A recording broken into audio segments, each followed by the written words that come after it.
Masalahnya orang umur rohaninya banyak yang bayi rohani. Yang sukanya ngompol, yang sukanya cuma minta-minta saja. Tidak bertumbuh. Jadi kalau dimulai dari pertobatan, itu sudah bagus. Tapi harus bertumbuh terus, jangan berhenti. Terus.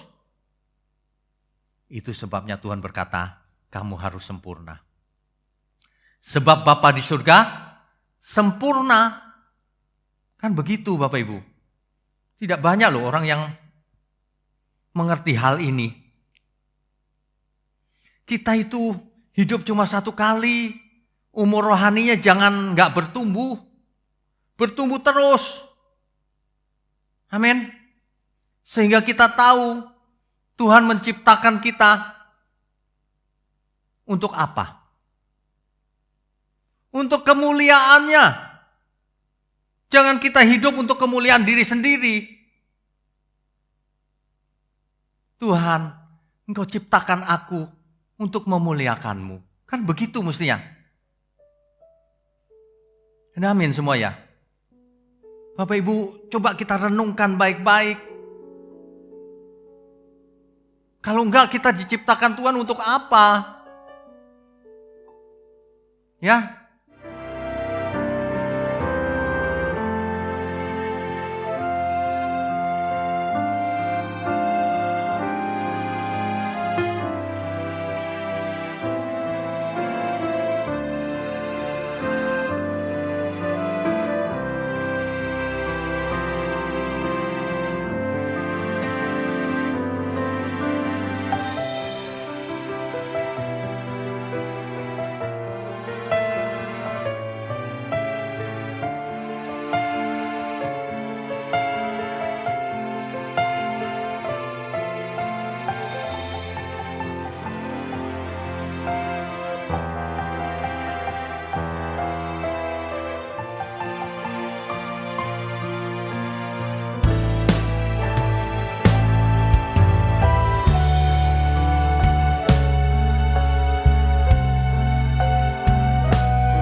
Shalom, selamat pagi Bapak Ibu Saudara terkasih.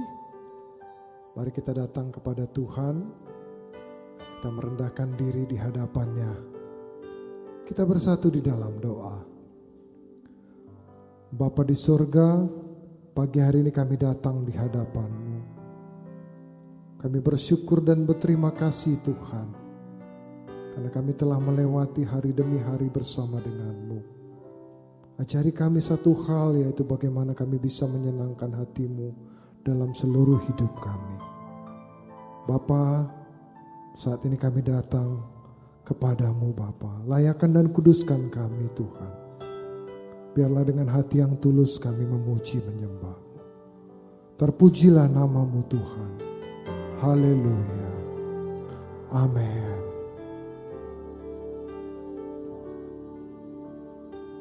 Terima kasih Bapa.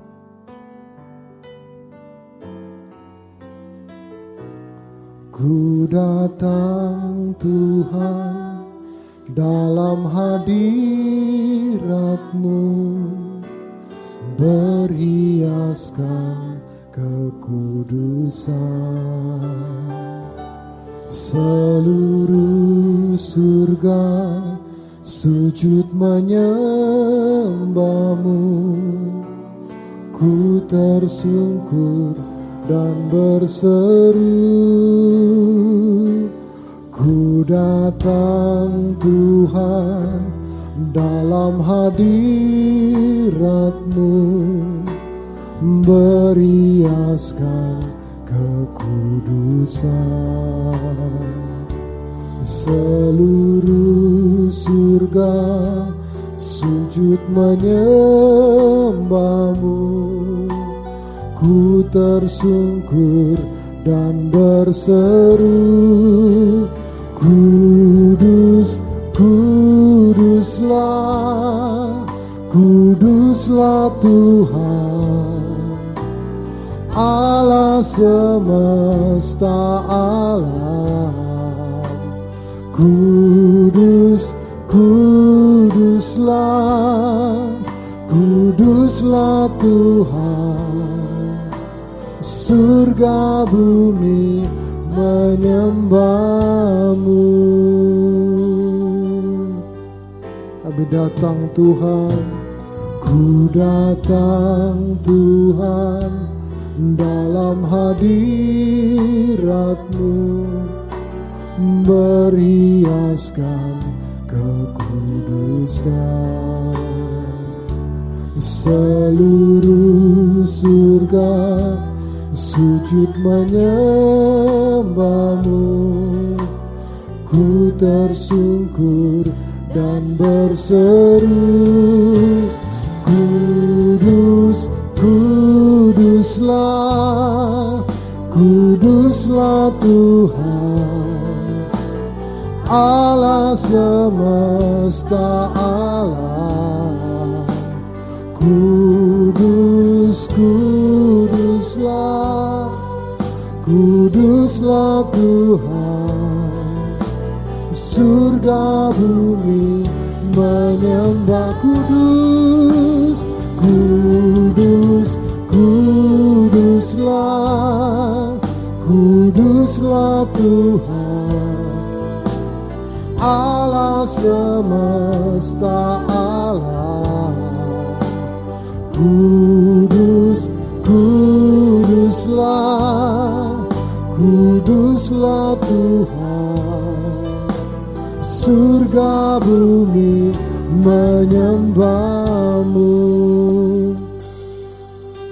Kami datang kepadamu Bapa, ku datang Tuhan dalam hadirat-Mu, berhiaskan kekudusan.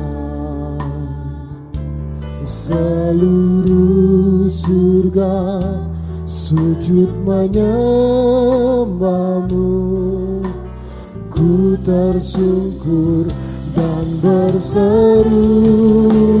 Kudus, kuduslah, kuduslah Tuhan, Allah semesta alam. Kudus, kuduslah, kuduslah Tuhan. Surga bumi, kudus, kuduslah. Kudus, kuduslah, kuduslah Tuhan. Allah semesta alam. Kudus, kuduslah, kuduslah Tuhan. Surga bumi, sekali lagi katakan kudus, kuduslah Tuhan.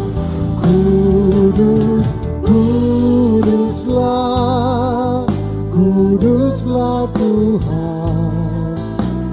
Allah semesta alam. Kudus, kuduslah, kuduslah Tuhan. Surga bumi menyembahmu. Surga bumi menyembahmu. Surga bumi menyembahmu. Kami menyembahmu Bapa. Kami menyembahmu yang maha kudus. Layaklah kau ditinggikan, layaklah kau dimuliakan. Terpujilah namamu.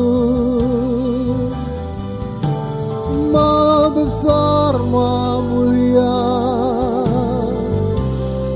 Allah yang kudus, maha kuasa.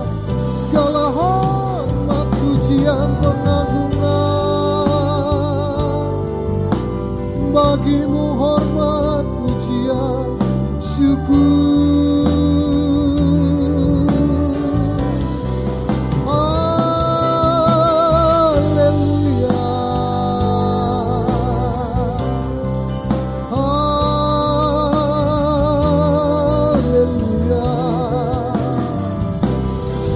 Kami terima kasih.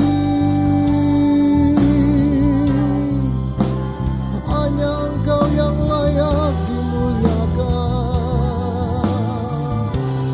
Terima kasih Bapa. Kami bersyukur.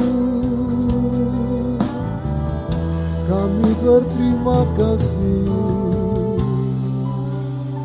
Haleluya. Dengan hati yang tulus, angkat tanganmu di hadapan Tuhan. Mari katakan bersama-sama. Kudus, kuduslah, kuduslah Tuhan. Allah semesta alam. Kudus, kuduslah, kuduslah Tuhan. Surga bumi menyembahmu. Kudus, kuduslah, kuduslah Tuhan. Allah semesta alam. Kudus, kuduslah, kuduslah Tuhan. Surga bumi menyembahmu. Surga bumi menyembahmu. Surga bumi menyembahmu. Terima kasih Bapa. Kami siap untuk beribadah pada pagi hari ini. Hanya di dalam nama Tuhan Yesus Kristus. Haleluya. Amin. Haleluya. Datanglah ke bait-Nya dengan hati yang bersyukur di hadapan Tuhan.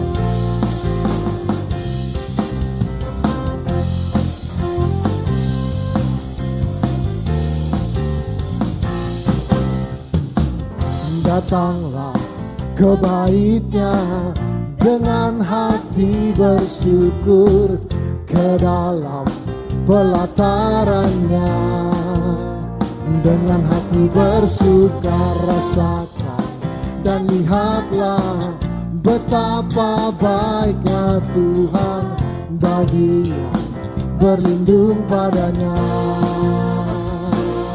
Akan bersorak-sorai, akan bersorak-sorai, bersyukurlah kepada Tuhan, sebab Ia baik, bahwasanya untuk selamanya kasih setia-Nya.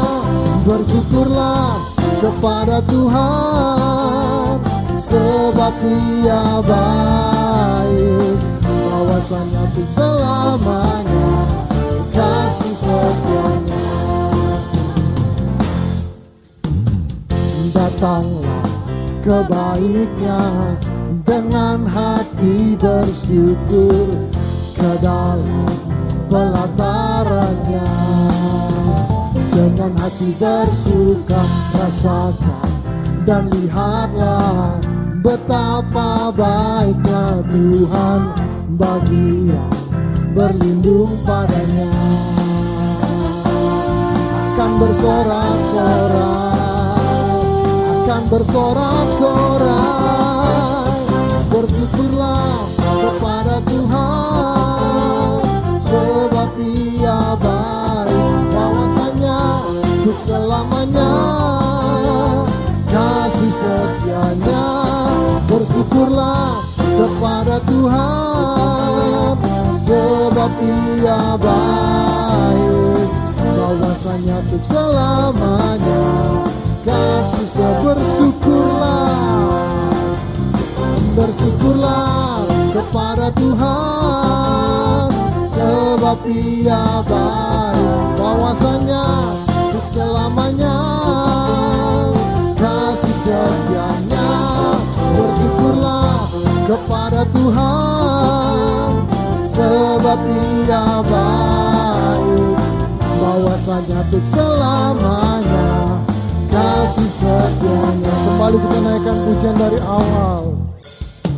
Datanglah ke bait-Nya dengan hati bersyukur, ke dalam pelataran-Nya dengan hati bersuka rasakan dan lihatlah betapa baiknya Tuhan bagi yang berlindung padanya.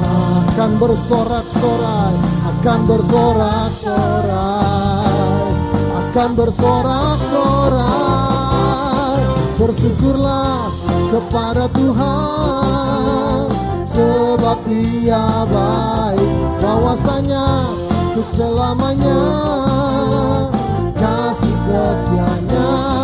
Bersyukurlah kepada Tuhan, sebab Ia baik, bahwasanya untuk selamanya kasih. Bersyukurlah, bersyukurlah kepada Tuhan, sebab Ia baik, bahwasanya untuk selamanya kasih setia-Nya. Bersyukurlah kepada Tuhan, sebab Ia baik, bahwasanya untuk selamanya kasih setia-Nya. Bahwasanya untuk selamanya, bahwasanya untuk selamanya, bahwasanya untuk selamanya kasih setia-Nya. Bersyukurlah, haleluya, segala kemuliaan hanya bagi Tuhan. Haleluya. Teduhkan gelombang hati kita, kita akan mendengarkan kebenaran firman Tuhan. Berikan kami hati yang takut akan Engkau ya Bapa. Haleluya.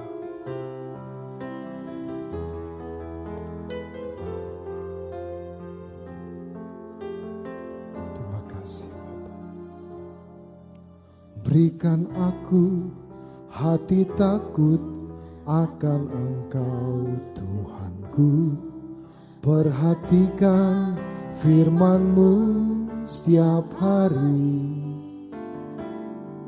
Jadikanku anak taat bagi Engkau Bapakku.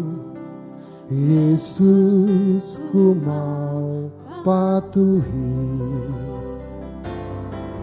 Berikan aku hati peka akan suara Tuhanku. Perhatikan kehendak-Mu setiap hari. Jadikan semua rencana-Mu genap dalam hidupku. Yesus, ku mau patuhi. Amin. Ku ingin berkenan selalu di hadapan-Mu, menjadi pribadi seperti yang Kau inginkan. Yesus, tujuan hidupku hanya Engkau kesukaanku. Amin. Berikan kami Tuhan, berikan aku hati takut akan Engkau Tuhanku. Perhatikan firman-Mu setiap hari. Jadikanku anak taat bagi Engkau Bapakku. Yesus, ku mau patuhi. Berikan aku hati peka akan suara Tuhanku. Perhatikan kehendak-Mu setiap hari. Jadikan semua rencana-Mu genap dalam hidupku. Yesus, ku mau patuhi. Ku ingin berkenan, ku ingin berkenan selalu di hadapan-Mu, menjadi pribadi seperti yang Kau inginkan. Yesus, tujuan hidupku hanya Engkau ku ingin berkenan. Amin, amin Tuhan. Haleluya. Menjadi pribadi seperti yang Kau inginkan. Yesus, tujuan hidupku hanya Engkau kesukaanku. Berikan kami hati takut akan Engkau Tuhanku. Berikan aku hati takut akan Engkau Tuhanku. Perhatikan firman-Mu setiap hari. Jadikanku anak taat bagi Engkau Bapakku. Yesus, ku mau patuhi. Berikan aku hati peka akan suara Tuhanku. Perhatikan kehendak-Mu setiap hari. Jadikan semua rencana-Mu genap dalam hidupku. Yesus, ku mau patuh. Ku ingin berkenan, ku ingin berkenan selalu di hadapan-Mu, menjadi pribadi seperti yang Kau inginkan. Yesus, tujuan hidupku, hanya ku ingin berkenan. Haleluya. Ku ingin berkenan selalu di hadapan-Mu, menjadi pribadi seperti yang Kau inginkan. Yesus, tujuan hidupku, hanya Engkau kesukaanku, hanya Engkau kesukaanku, hanya Engkau kesukaanku.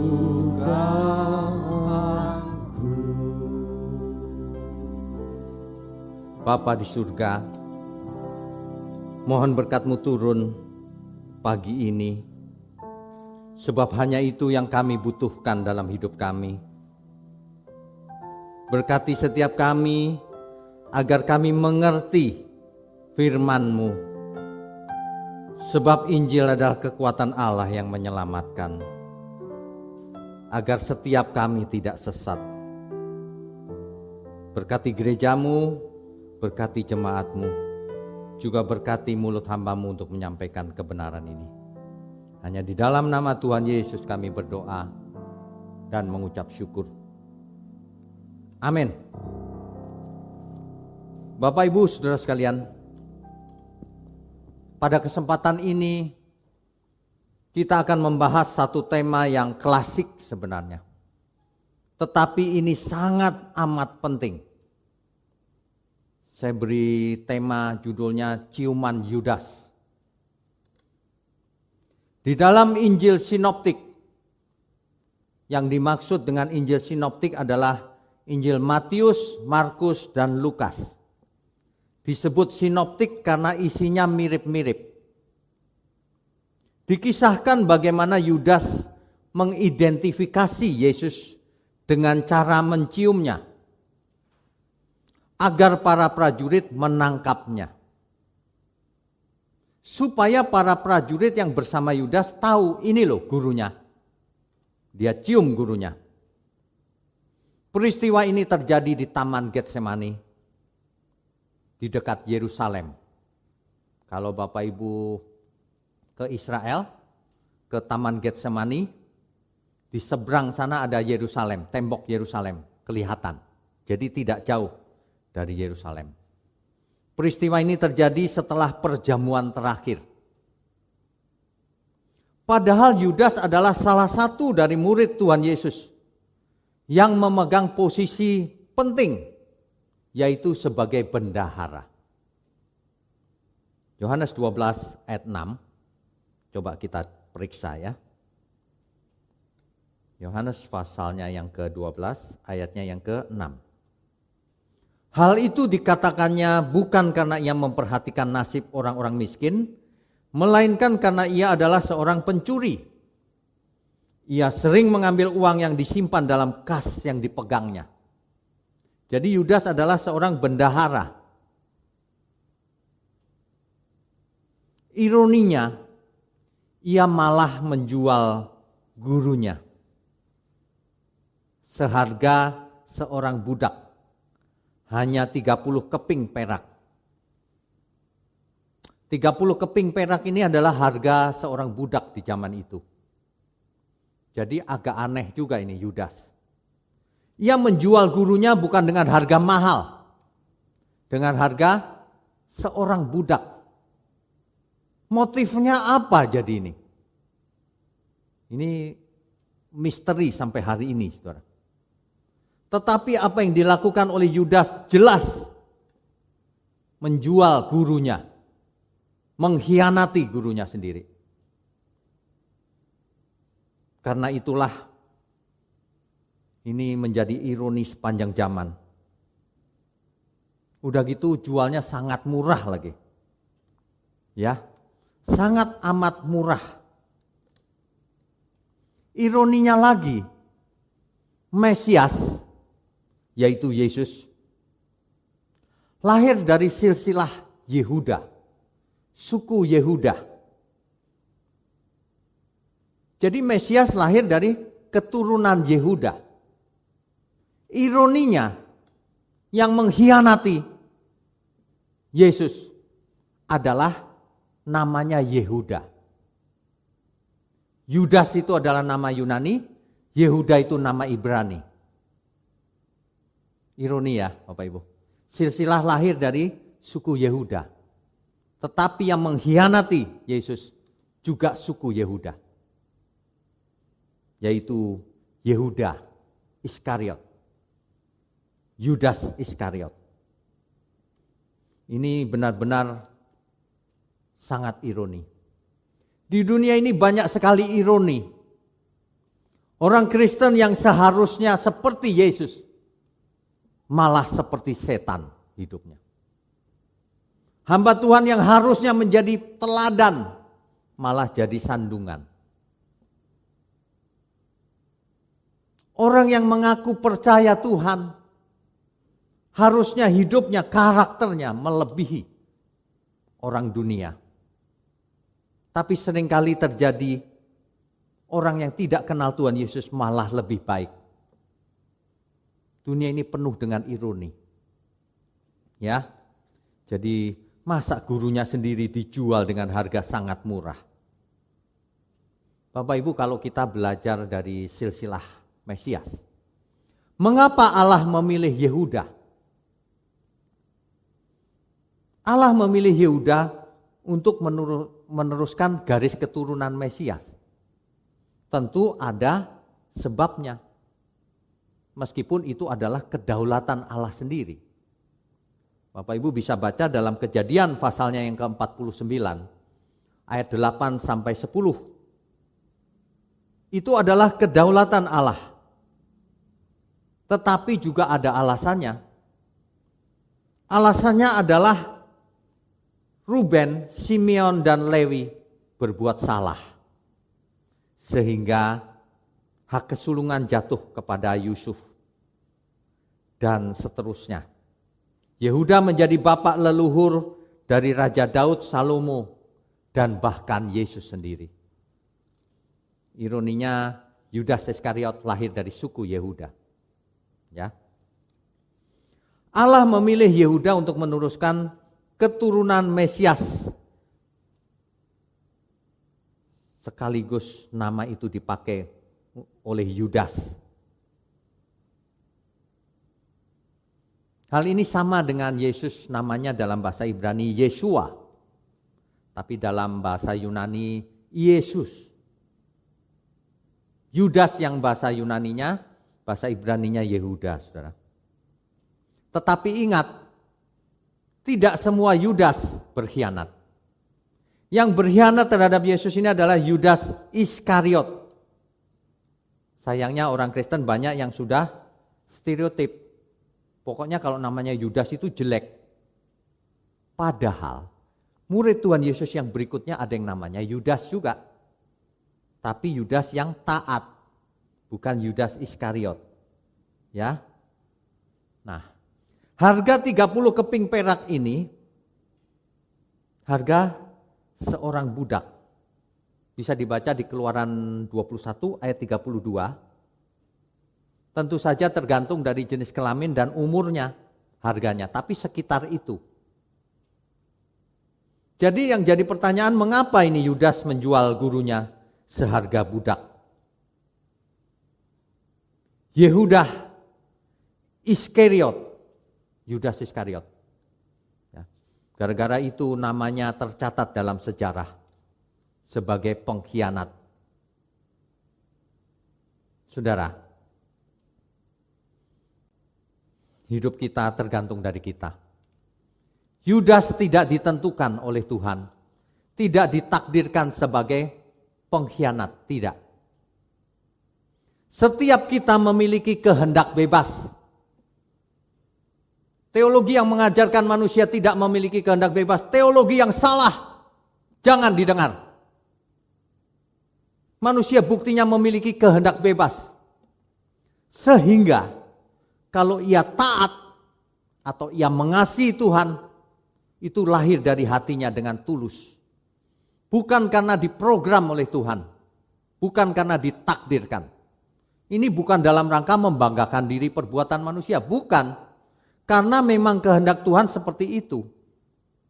Ketika Tuhan menciptakan manusia, manusia diciptakan menurut gambar dan rupa Allah. Artinya memiliki keserupaan. Kalau manusia Tuhan memiliki pikiran, manusia diberi pikiran. Kalau Tuhan diberi perasaan, manusia diberi perasaan. Kalau Tuhan berdaulat atas dirinya, punya kedaulatan, punya kehendak bebas, manusia pasti memiliki kehendak bebas. Itu arti daripada diciptakan menurut gambar dan rupa Allah. Selem demut. Ya, harus belajar dari Alkitab. Jangan belajar dari buku. Jangan belajar dari orang-orang yang terdahulu kalau itu tidak tepat, tidak sesuai dengan Alkitab. Banyak orang tidak belajar tapi berani mengkritik. Aneh. Di YouTube itu zaman sekarang banyak sekali yang asal komentar. Ada yang komentar dengan khotbah saya. Saya mendengar cuma 5 menit Pak, tapi saya sudah tidak setuju. Yang benar begini. Tertawa gak itu orang mendengar itu? Khotbah 1 jam didengar 5 menit lalu bikin ulasan bahwa khotbahnya salah. Konyol ya, manusia itu memang banyak yang konyol. Bukannya rendah hati mendengar yang utuh. Yang lebih parah lagi adalah khotbah dipotong-potong. Lalu diberi narasi untuk memfitnah. Ini sebenarnya dipakai oleh setan loh orang-orang ini. Manusia itu diciptakan Tuhan supaya jadi anak-anak Allah. Lah kok malah jadi anak-anak setan? Ada yang berpendapat bahwa marganya Yudas ini, Iskariot ini, berasal dari kata Latin Sicarius, yang artinya pembunuh. Sicarius ini adalah ada suatu kelompok di zaman itu, kelompok Yahudi. Kelompok Sicarii namanya. Kelompok ini adalah kelompok radikal Yahudi. Beberapa di antara mereka bahkan menjadi teroris. Tapi ini dugaan atau hipotesa. Apapun hipotesa ini benar atau salah, faktanya Yudas mengkhianati Tuhan Yesus. Yang aneh lagi ada yang berpendapat bahwa Yudas itu berjasa Pak. Gara-gara Yudas, Tuhan Yesus disalib. Gara-gara itulah manusia diberi keselamatan. Nah ini pikiran yang sesat juga ini. Apapun alasannya, berkhianat itu tetap dosa. Apalagi Tuhan Yesus sangat mengasihi Yudas. Apa buktinya? Yudas tidak diapa-apain meskipun dari dulu sudah biasa mencuri. Sebagai bendahara ia tidak jujur. Tapi Tuhan berikan kesempatan sampai detik terakhir. Tapi Yudas selalu saja melampiaskan keinginannya. Bahkan ketika sang guru Tuhan Yesus itu disiksa. Lalu Yudas melihatnya. Yudas menyesal, ia menangis. Ia mengembalikan 30 keping perak itu kepada ahli-ahli agama itu.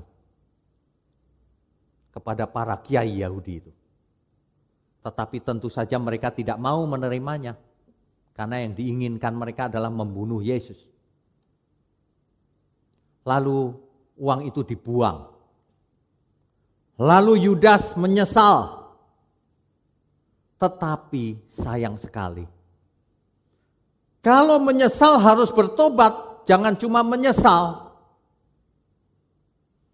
Banyak orang menyesal tapi tidak bertobat. Percuma. Binasa. Banyak orang menyesal tapi tidak bertobat.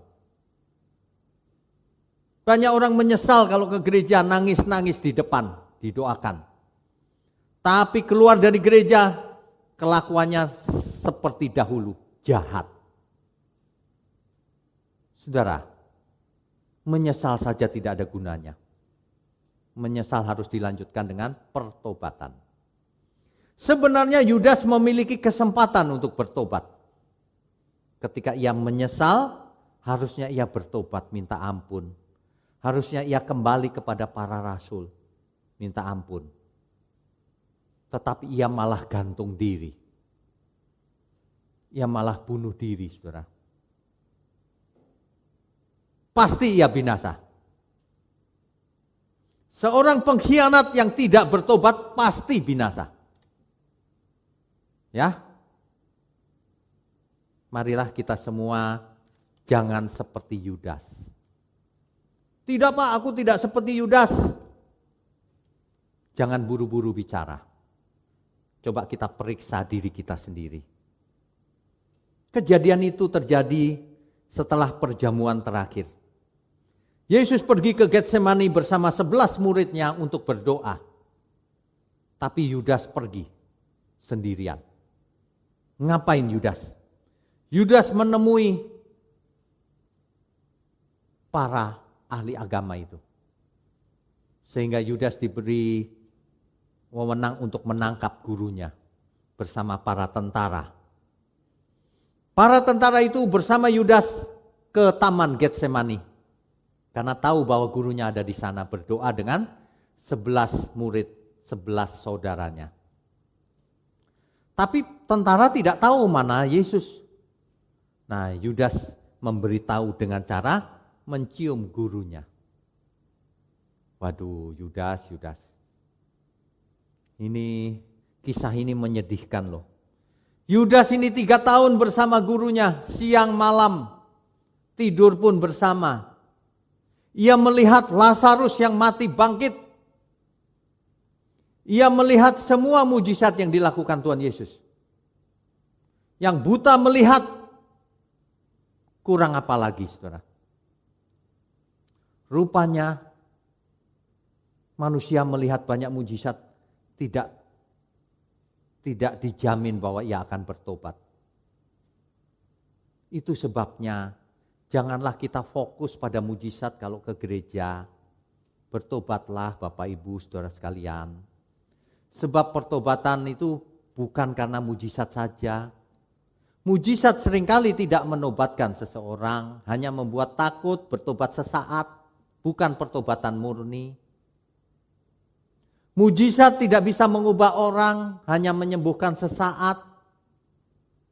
Makanya jangan fokus pada mujizat. Yang saya maksud mujizat adalah kesembuhan fisik.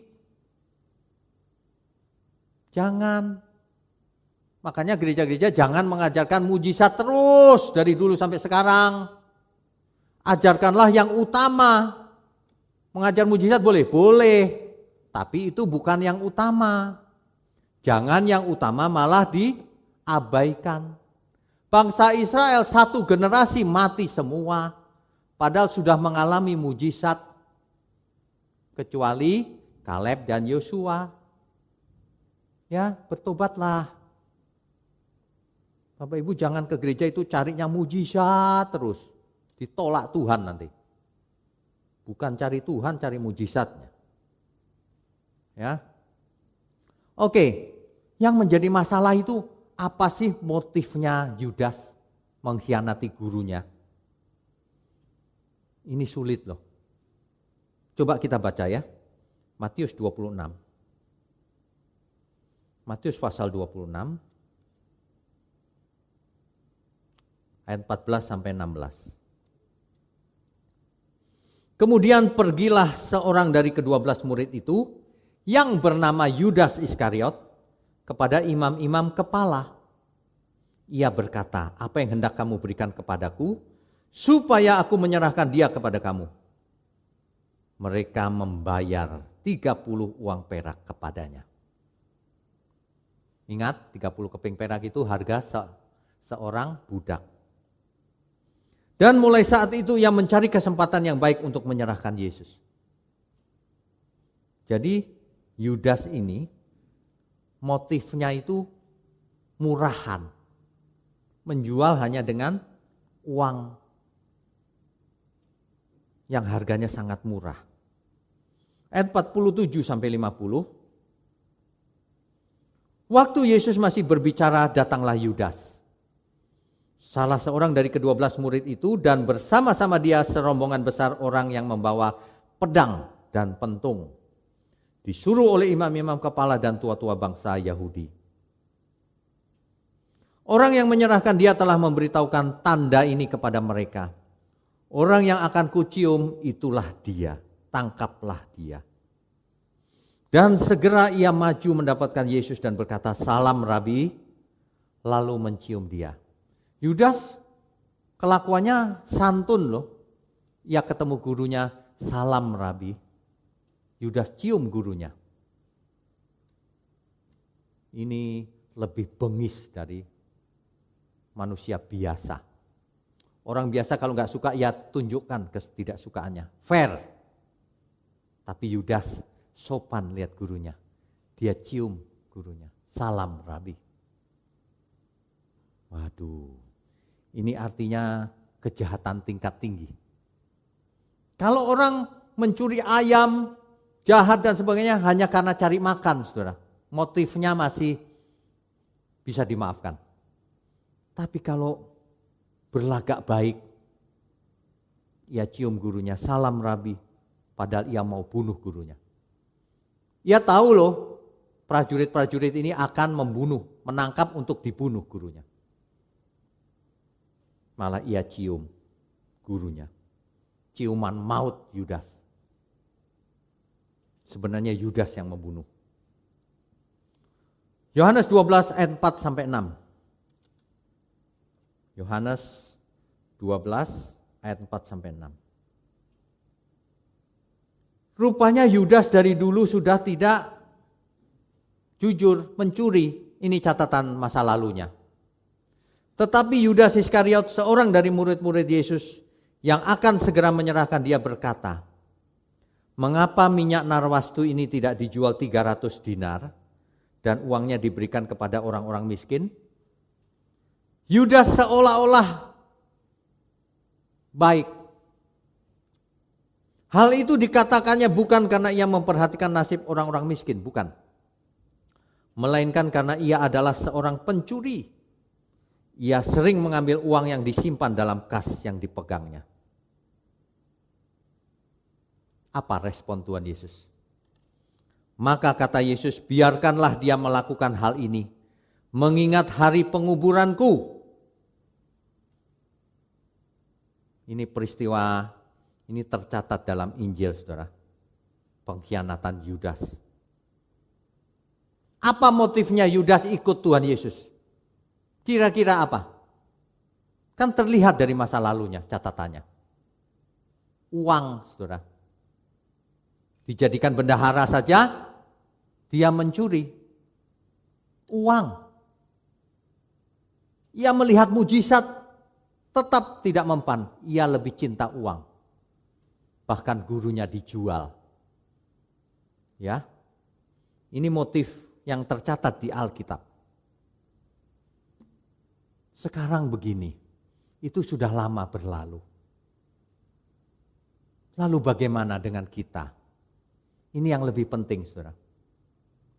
Apakah kita menjadi seperti Yudas? Tanya saja diri sendiri. Apa motifnya kita ikut Tuhan? Apa?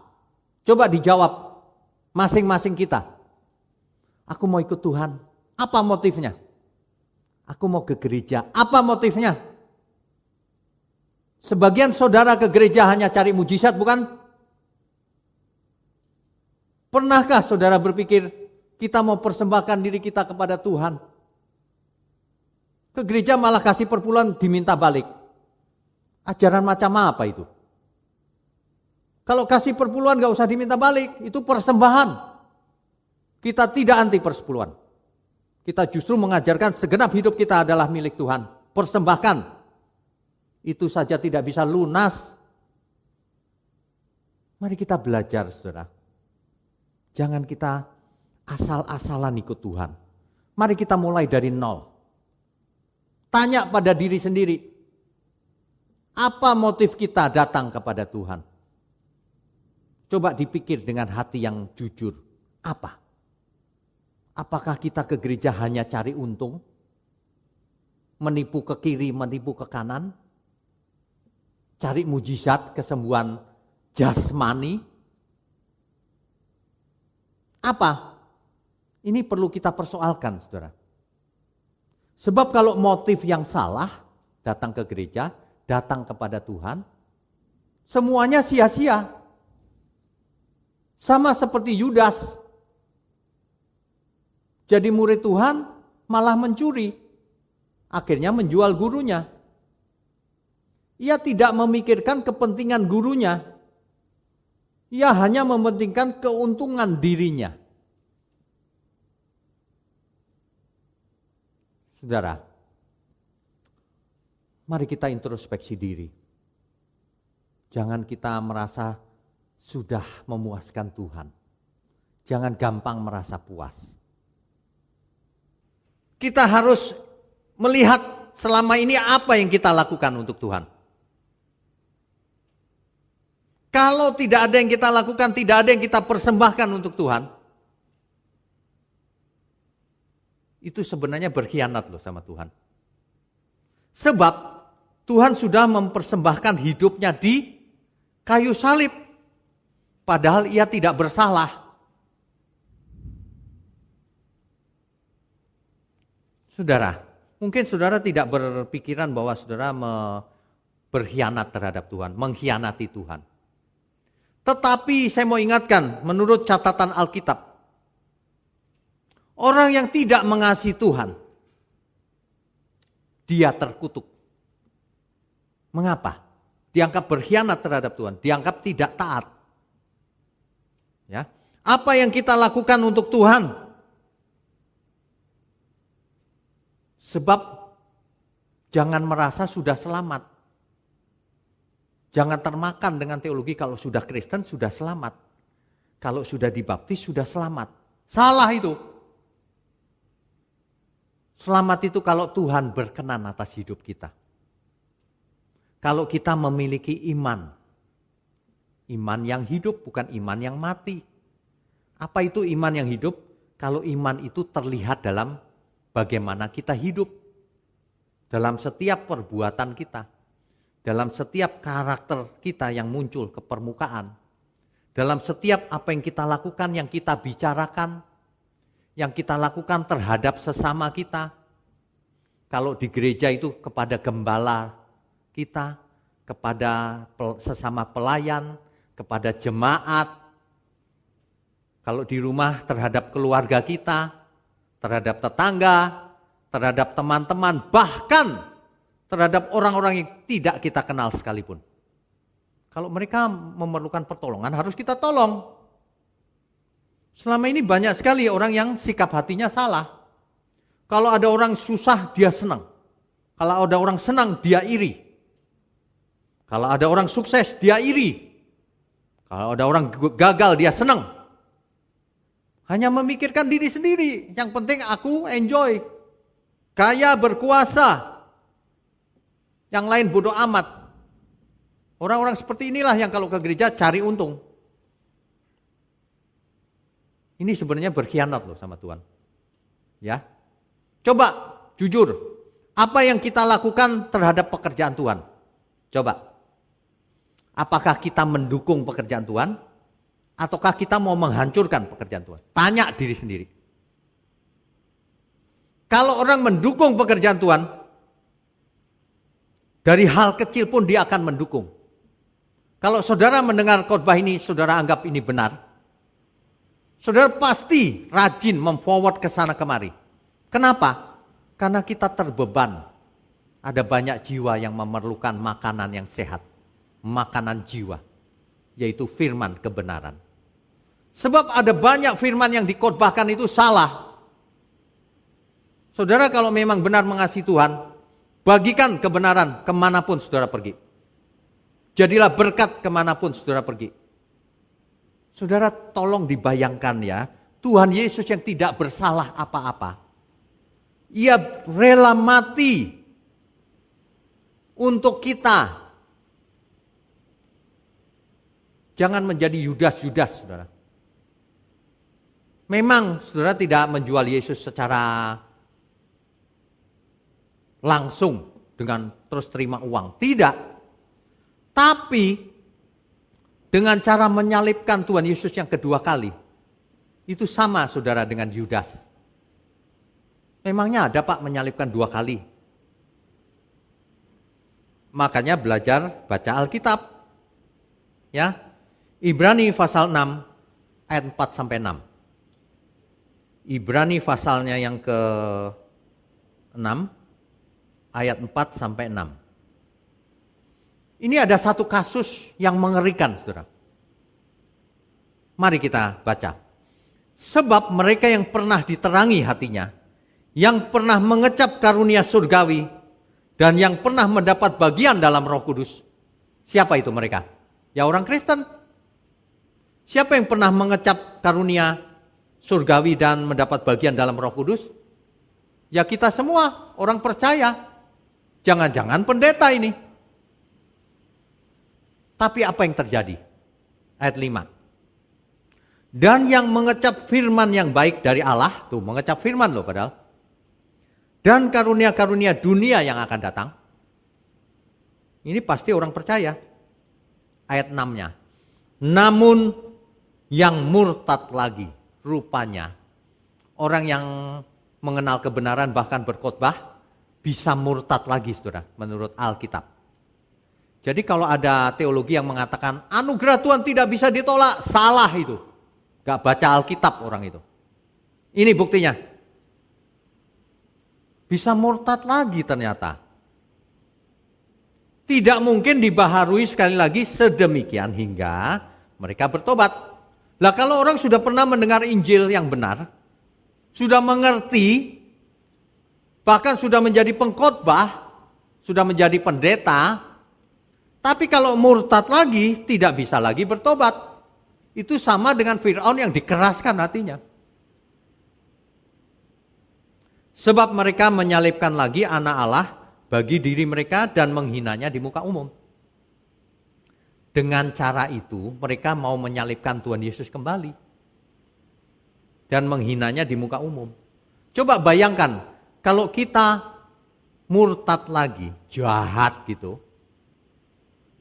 Khalayak umum akan melihat, oh itu muridnya Tuhan Yesus.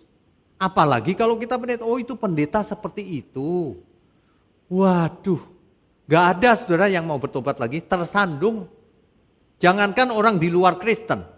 Orang Kristen sendiri melihat pendetanya, aduh pendetaku begini rupanya. Semuanya lari, gak mau mendengar lagi firman. Bagaimana? Apa tanggung jawab kita sebagai hamba Tuhan? Semua kita hamba Tuhan loh, bukan cuma pendeta. Memangnya kau hamba setan? Hamba Tuhan kita semua. Tidak ada hamba setan. Kita semua manusia harus jadi hamba Tuhan. Meskipun bukan pendeta. Ya. Jangan kita melakukan sesuatu sembarangan. Ingat, kemanapun kita pergi, kita membawa nama Tuhan. Kristen. Pengikut Kristus. Jangan buat salah. Apalagi jahat. Dibaca sama orang dunia, orang dunia ketawa melihat perbuatan orang-orang yang katanya percaya Tuhan ini. Ya. Orang-orang semacam ini sudah tidak bisa bertobat lagi. Lah sudah ngerti. Ibarat penyakit itu dia sudah imun terhadap antibiotik, sudah imun. Bahkan autoimun, menyerang diri sendiri dia. Dia membinasakan diri sendiri seperti Yudas ini. Saudara, kalau kita tidak mengasihi Tuhan, artinya kita sedang membinasakan diri sendiri. Jangan bilang, sudah selamat Pak, sekali selamat tetap selamat. Apa itu? Baca Alkitab yang lengkap, Galatia 3 ayat 29. Firman yang nggak benar itu menyebabkan jemaat Tuhan jadi tidak all out untuk Tuhan. Santai-santai merasa sudah selamat. Ya. Galatia 3 ayatnya yang ke-29. Saya bacakan ya. Dan jikalau kamu adalah milik Kristus, maka kamu juga adalah keturunan Abraham dan berhak menerima janji Allah. Jadi yang selamat adalah yang menjadi milik Kristus. Aku sudah jadi milik Kristus, Pak. Masa? Kristen belum tentu jadi milik Kristus. Pendeta juga belum tentu menjadi milik Kristus. Apa cirinya milik Kristus? Galatia 5 ayat 24. Perhatikan baik-baik. Barang siapa menjadi milik Kristus Yesus, ia telah menyalibkan daging dengan segala hawa nafsu dan keinginannya. Coba diperiksa diri sendiri. Masih kedagingan enggak? Masih mata keranjang enggak? Masih melakukan hal-hal yang Tuhan tidak suka apa enggak? Masih membenci sesamanya enggak? Apa yang dilakukan itu memberkati banyak orang atau membuat kacau dunia ini? Ya, diperiksa aja. Gak perlu nanti Tuhan datang dihakimi. Sekarang pun sudah dihakimi kita semua. Orang yang masih kedagingan artinya bukan milik Kristus. Kalau bukan milik Kristus tidak berhak menerima janji itu. Janji keselamatan. Dan segala hawa nafsu dan keinginannya. Kalau kita banyak keinginan, hawa nafsunya masih meluap-luap, artinya bukan milik Kristus. Secara de jure mungkin milik Kristus. Karena sudah dibaptis secara formal. Tapi de facto, faktanya, belum menjadi milik Kristus. Amin ya saudara. Makanya ya, kalau kita belajar dari kisah Yudas ini begitu ironi yang terbesar. Ia menjadi murid Kristus, ia di samping Kristus. Ia melihat Tuhan Yesus dari pagi, siang, malam, pagi lagi, siang, malam, 3 tahun. Itu kalau sekolah teologi lebih dari doktor. Pagi, siang, malam. Dan langsung praktek. Lah kok bisa murtad? Bahkan mengkhianati Tuhan Yesus. Mengkhianati gurunya. Ini gak masuk akal, saudara. Saya kadang-kadang kalau membayangkan, ini semua gak masuk akal ini.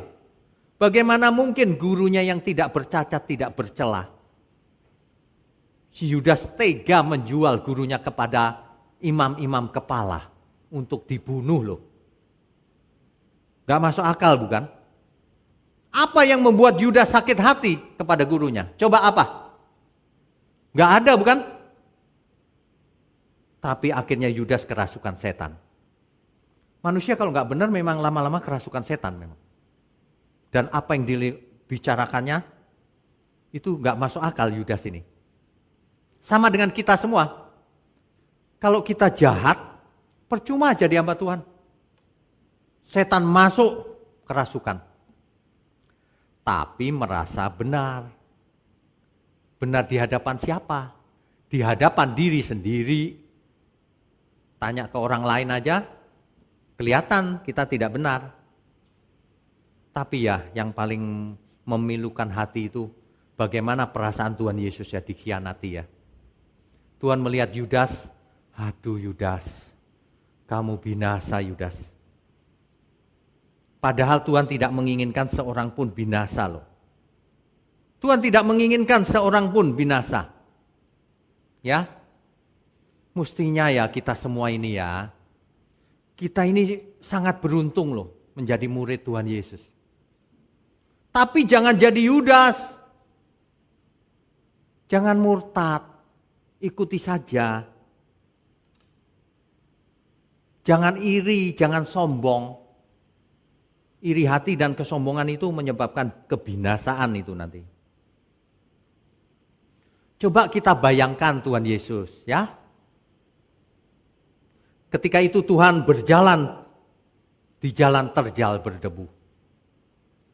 Dia pikul salib, tertatih-tatih menuju Golgota. Karena apa, saudara? Karena kita semua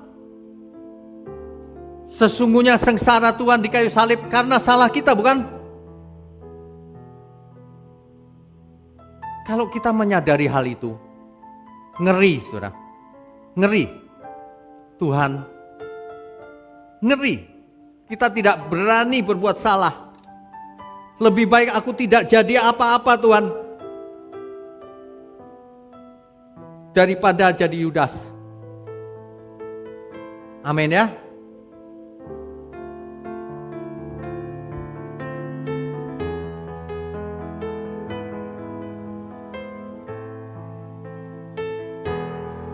Sesungguhnya sengsaramu karena salahku, sesungguhnya deritamu karena dosaku, sesungguhnya kedatanganmu gantikan tempatku, agar aku tak binasa.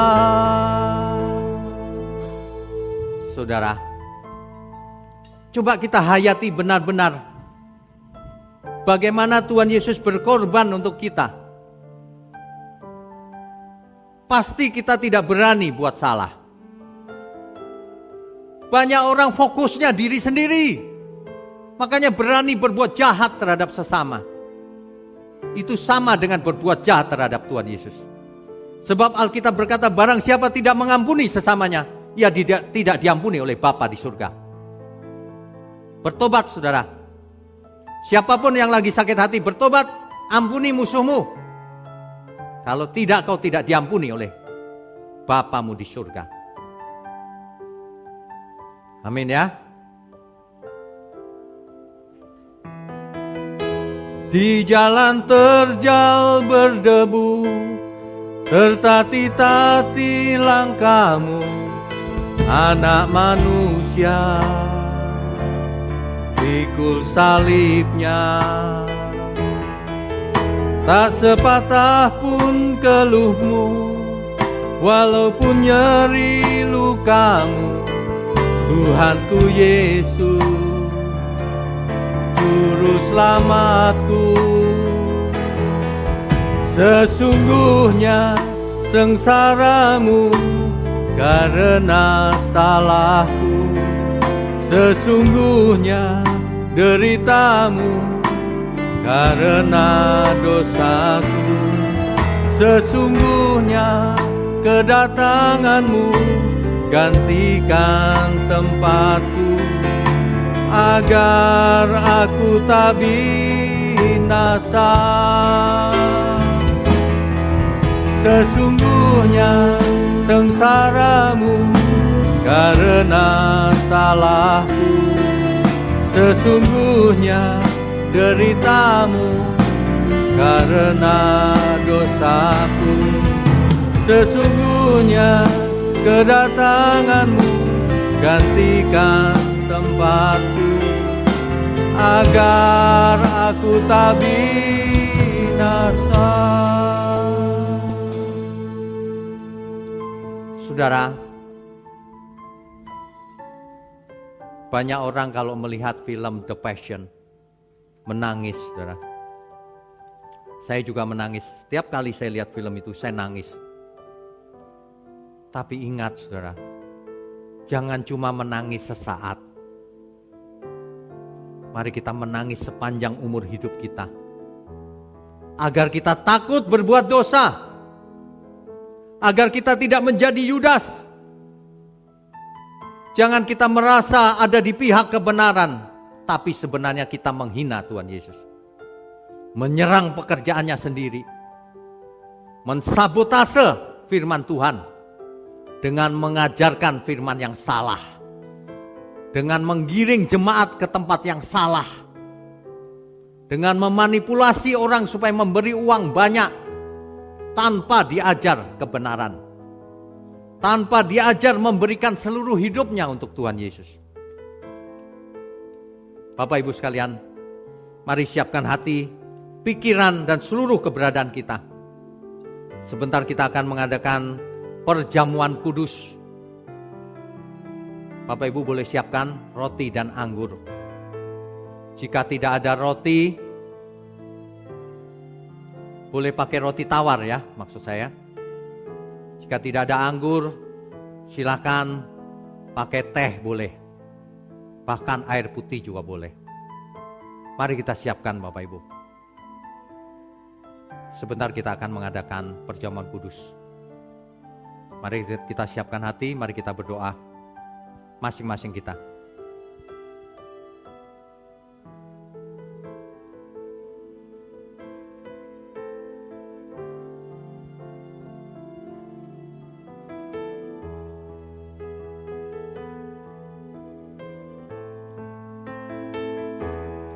Baik, mari kita siapkan.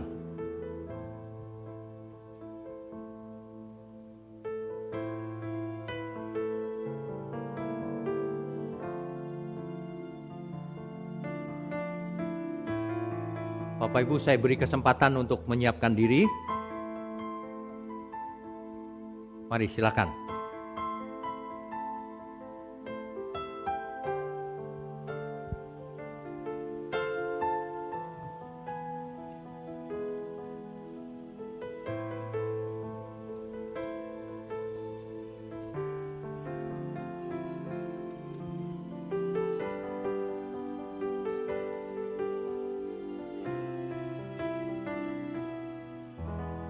Mari kita angkat roti di tangan kanan kita dan anggur di tangan kiri kita.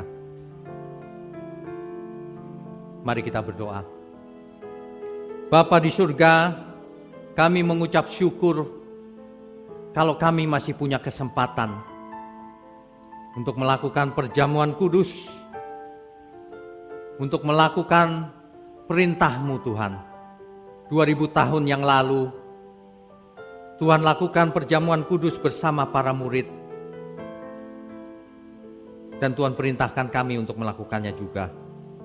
Mohon berkati roti dan anggur di tangan kami, agar semuanya berkenan bagi Tuhan. Menjadi lambang ketaatan kami dari generasi ke generasi. Terima kasih Tuhan. Bapa di surga, jika ada yang di antara kami yang sakit, mohon kesembuhan. Jika di antara kami ada yang mengalami pergumulan, keuangan, mohon hikmat-Mu turun untuk mengatasi segala persoalan. Jika di antara kami yang belum memiliki iman yang benar, biarlah melalui firman kebenaran dan perjamuan kudus ini, semua disadarkan akan kebenaran yang murni. Terima kasih Tuhan. Terima kasih. Bapak Ibu Saudara sekalian, mari kita turunkan roti dan anggur di tangan kita. Mari kita ucapkan pengakuan ini bersama-sama. Ikuti bersama-sama setelah saya. Di dalam nama Tuhan Yesus, aku percaya bahwa tubuh Tuhan Yesus telah dipecah-pecahkan. Darah Tuhan Yesus telah ditumpahkan bagi pengampunan dan penebusan dosa-dosaku. Oleh korban Tuhan Yesus, aku percaya bahwa aku telah dibebaskan dari kutuk dosa, kutuk maut, segala kutuk, dan api neraka. Oleh korban Tuhan Yesus, aku percaya aku telah memperoleh pengampunan dosa, keselamatan, hidup yang kekal, kesembuhan, pemulihan, kemenangan, dan kelimpahan berkat di dalam Tuhan. Oleh korban Tuhan Yesus, aku percaya dan menerima bahwa aku adalah milik Tuhan untuk mengabdi dan melayani Tuhan Yesus dalam seluruh hidupku ini sampai selama-lamanya. Saudara, sesungguhnya sengsaramu karena salahku, sesungguhnya deritamu karena dosaku, sesungguhnya kedatanganmu gantikan tempatku agar aku tak binasa. Mari angkat roti di tangan kanan kita. Sebab apa yang telah kuteruskan kepadamu telah aku terima dari Tuhan, yaitu bahwa Tuhan Yesus pada malam waktu ia diserahkan mengambil roti dan sesudah itu mengucap syukur atasnya. Ia memecah-mecahkannya dan berkata, inilah tubuhku yang diserahkan bagi kamu. Perbuatlah ini menjadi peringatan akan aku. Roti ini menunjuk kepada tubuh Tuhan Yesus. Makanlah di dalam nama Tuhan Yesus Kristus.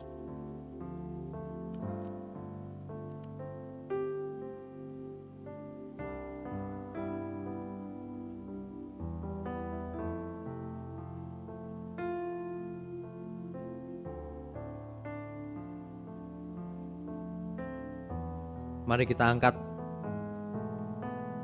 anggur di tangan kanan kita. Demikian juga ia mengambil cawan sesudah makan lalu berkata, cawan ini adalah perjanjian baru yang dimeteraikan oleh darahku. Perbuatlah ini setiap kali kamu meminumnya menjadi peringatan akan aku. Sebab setiap kali kamu makan roti ini dan minum cawan ini, kamu memberitakan kematian Tuhan sampai ia datang. Anggur ini menunjuk kepada darah Tuhan Yesus. Minumlah di dalam nama Tuhan Yesus Kristus.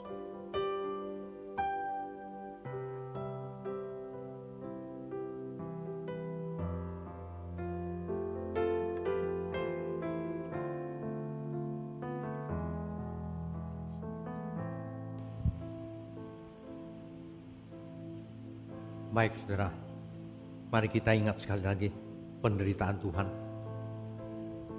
Sesungguhnya sengsaramu karena salahku, sesungguhnya deritamu karena dosaku, sesungguhnya kedatanganmu gantikan tempatku agar aku tak binasa. Sesungguhnya sengsaramu karena salahku, sesungguhnya deritamu karena dosaku, sesungguhnya kedatanganmu gantikan tempatku agar aku tak binasa, agar aku tak binasa, agar aku tak binasa.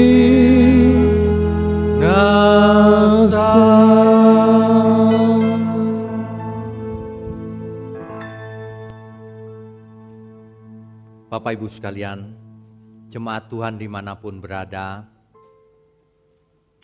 mari kita bertobat.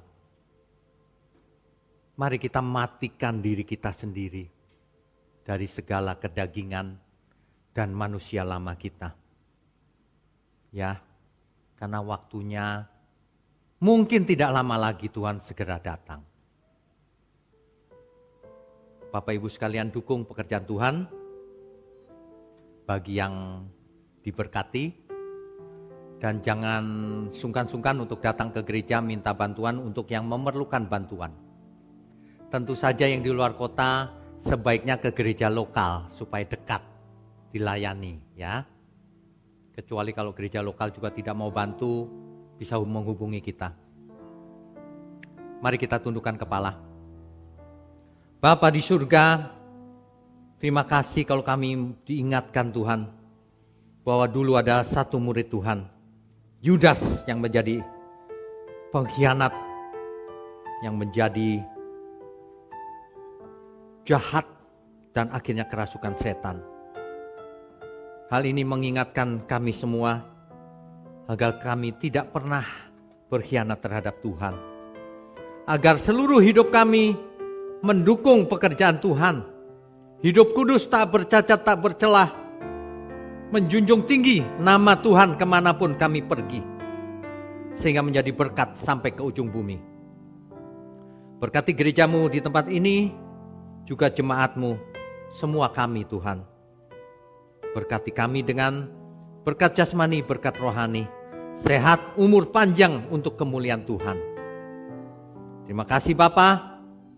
Hanya di dalam nama Bapa, Putra, dan Roh Kudus kami sudah berdoa dan mengucap syukur. Haleluya. Mari katakan amin.